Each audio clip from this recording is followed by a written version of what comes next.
from Bakai Primary School. I'm 10 years old. I was born in Ho Chi Minh City, also known as Saigon. Saigon is the largest city in Vietnam with an extremely enormous number of residents. That's why almost every street and corner in the center of the city is always bustling. So today I'm going to talk about one of the most famous national culture and historical relics of Ho Chi Minh City. It is the Reunification Palace or Independence Palace. The Reunification Palace, which witnesses the ups and downs of Saigon's history in the Vietnam War. Vietnam used to be divided into two countries. The North Vietnam, or Vietnam Republic Democratic, was supported by the USSR and China.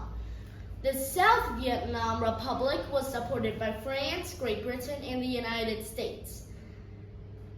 The palace was used to be the home and working office for four presidents of South Vietnam: Ngô Đình Diệm, Nguyen Văn Thieu, Trương Văn Hướng, and Du Văn Minh.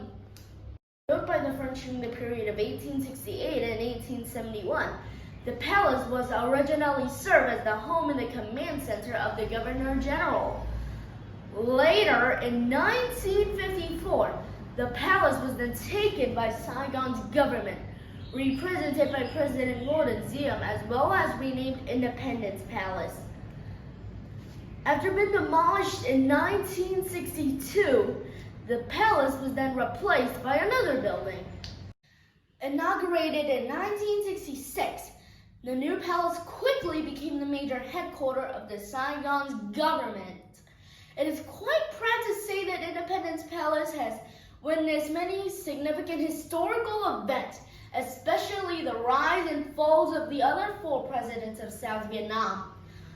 On April 30th, 1975, a Vietnamese army tank crashed through the palace's grate, creating a way for the communist force to occupy it. Literally, the photograph of this major event had become emblematic for the country's reunification. Designed by Ngô Viet Thu, a noted Vietnamese architect, this palace would make your eyebrows raise by its imposing architecture, with a harmonious combination of Western and Eastern styles. Today, it functions as a museum. Through the building, it has gone through a lot of renovation since its construction.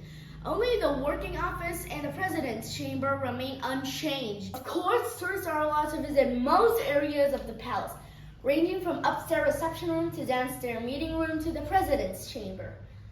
Constructed around a sunny atrium, the living quarters are also appointed with appealing antiques and glittering chandeliers. Nearby the Reunification Hall, you can see a green park with lush trees, which provide a cool place for tourists to walk around and relax. Nearby is the Notre Dame Cathedral Basilica and the Saigon's post office.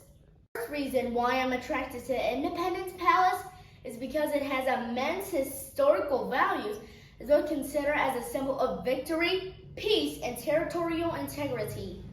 Taking a tour of the Independence Palace is a golden chance to learn more about our country's history.